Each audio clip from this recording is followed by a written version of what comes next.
بسم اللہ والصلاة والسلام علی رسول اللہ وعلى آلہ وصحبہ اجمعین اما بعد قال اللہ تبارک وتعالی فی کلامہ المجید اعوذ باللہ من الشیطان الرجیم بسم اللہ الرحمن الرحیم وآتوا النساء صدقاتهن نحلا فإن تبن لكم عن شيء منه نفسا فكلوه هنيئا مريئا ولا تؤتوا السفهاء أموالكم التي جعل الله لكم قياما وارزقوهم فيها واكسوهم وقولوا لهم قولا معروفا وابتلوا اليتامى حتى إذا بلغوا النكاح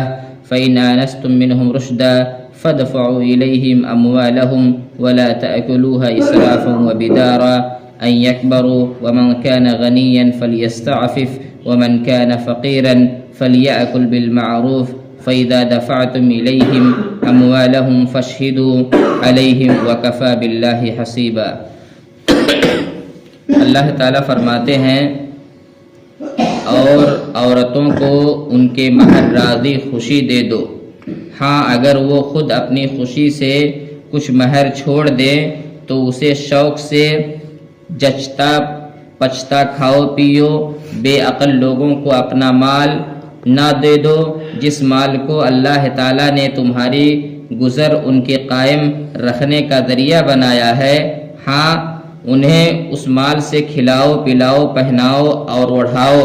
اور انہیں معقولیت سے نرم بات کہو، اور یتیموں کو ان کے بالغ ہو جانے تک سدھارتے اور آزماتے رہو، پھر اگر ان میں تم ہوشیاری اور حسن تدبیر پاؤ تو انہیں ان کے مال سونپ دو اور ان کے بڑے ہو جانے کے ڈر سے ان کے مالوں کو جلدی جلدی فضول خرچیوں میں تباہ نہ کر دو۔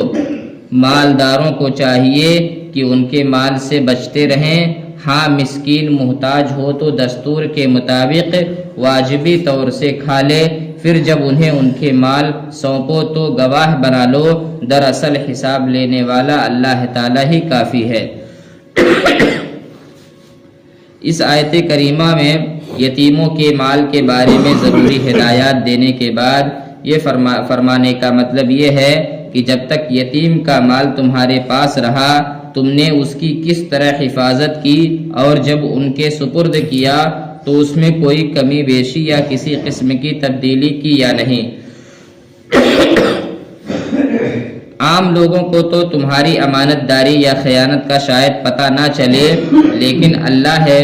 اللہ سے تو کوئی چیز مخفی نہیں، وہ یقیناً جب تم اس کی بارگاہ میں جاؤ گے تو تم سے حساب لے گا۔ اسی لیے حدیث میں آتا ہے کہ یہ بہت ذمہ داری کا کام ہے۔ نبی صلی اللہ علیہ وسلم نے حضرت ابو ذر رضی اللہ تعالی عنہ سے فرمایا، ابو ذر میں تمہیں ضعیف دیکھتا ہوں اور تمہارے لیے وہی چیز پسند کرتا ہوں جو اپنے لیے پسند کرتا ہوں، تم دو آدمیوں پر بھی امیر نہ بننا، نہ کسی یتیم کے مال کا والی اور سرپرست۔ اس سے ہمیں معلوم ہوا کہ اگر کوئی آدمی جس کے اندر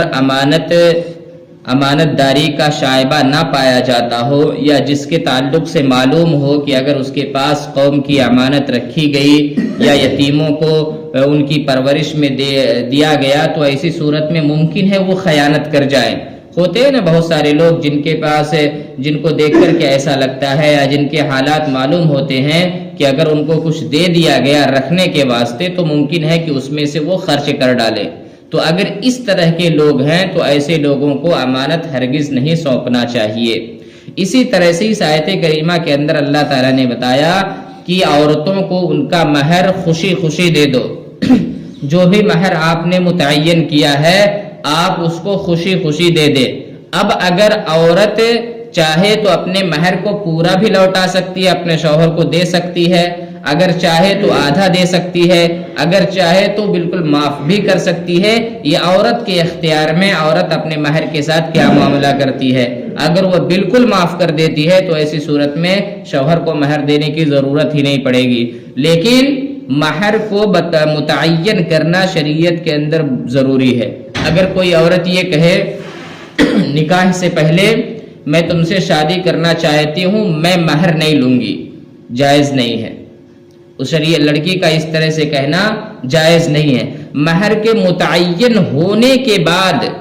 اگر وہ پورا معاف کر رہی ہے تو چلے گا، آدھا معاف کر رہی ہے تو چلے گا۔ شادی نکاح سے پہلے اگر وہ مہر کو معاف کر رہی ہے تو یہ چیز شریعت کے اندر درست نہیں ہے، کیونکہ اسی مہر کی بنیاد پر ایک عورت ایک مرد کے لیے حلال ہوتی ہے، لہذا وقت نکاح مہر کا ہونا ازحد ضروری ہے۔ اس کے بعد اللہ فرماتے ہیں ماں باپ اور خیش و اقارب کے ترکہ میں مردوں کا حصہ بھی ہے اور عورتوں کا بھی، جو مال ماں باپ اور خیش و اقارب چھوڑ مرے، خواہ وہ مال کم ہو یا زیادہ، اور اس میں حصہ مقرر کیا ہوا ہے۔ اسلام سے قبل ایک یہ ظلم بھی روا رکھا جاتا تھا کہ عورتوں اور چھوٹے بچوں کو وراثت سے حصہ نہیں دیا جاتا تھا، اور صرف بڑے لڑکے جو لڑنے کے قابل ہوتے سارے مال کے وارث قرار پاتے۔ اس آیت میں اللہ تعالیٰ نے فرمایا کہ مردوں کی طرح عورتیں اور بچے بچیاں اپنے والدین اور اقارب کے مال میں حصے دار ہوں گی،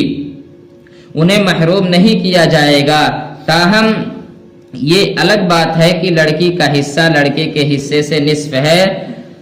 یہ عورت پر ظلم نہیں ہے، نہ اس کا استخفاف ہے، بلکہ اسلام کا یہ قانون میراث عدل و انصاف کے تقاضوں کے عین مطابق ہے، کیونکہ عورت کو اسلام نے معاش کی ذمہ داری سے فارغ رکھا ہے اور مرد کو اس کا کفیل بنایا ہے۔ علاوہ ازیں عورت کے پاس مہر کی صورت میں مال آتا ہے جو ایک مرد ہی اسے ادا کرتا ہے، اس لحاظ سے عورت کے مقابلے میں مرد پر کئی گنا زیادہ مالی ذمہ داریاں ہیں۔ اس لیے اگر عورت کا حصہ نصف کے بجائے مرد کے برابر ہوتا تو یہ مرد پر ظلم ہوتا، لیکن اللہ تعالیٰ نے کسی پر بھی ظلم نہیں کیا، کیونکہ وہ عادل بھی ہے اور حکیم بھی ہے۔ یہاں سے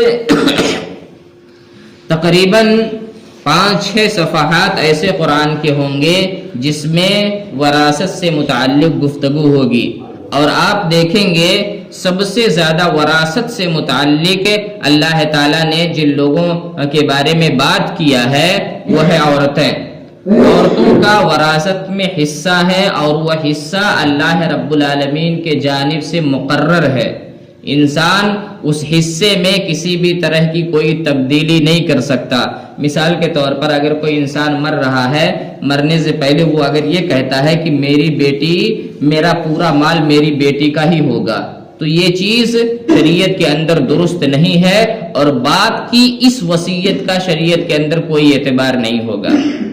کوئی اعتبار نہیں ہوگا۔ جبکہ باپ اگر کسی ایسے شخص کے بارے میں کہہ کے جاتا ہے کہ فلاں کو میری زمین سے 2 بیگھا دے دیجئے گا، تو 2 بیگھا دینا اس غیر وارث شخص پر کو دینا واجب ہو جاتا ہے۔ لیکن اگر وہی میت اپنی اولاد کے متعلق کچھ زیادہ وصیت کرنا چاہے تو یہ وصیت شریعت اسلامیہ کے اندر درست نہیں ہے۔ کیوں درست نہیں ہے؟ اس لیے کہ اللہ تعالیٰ نے ہر ایک وارث کا جو حق ہے اس کو مقرر کر دیا ہے، اور انسان کو اللہ رب العالمین نے جو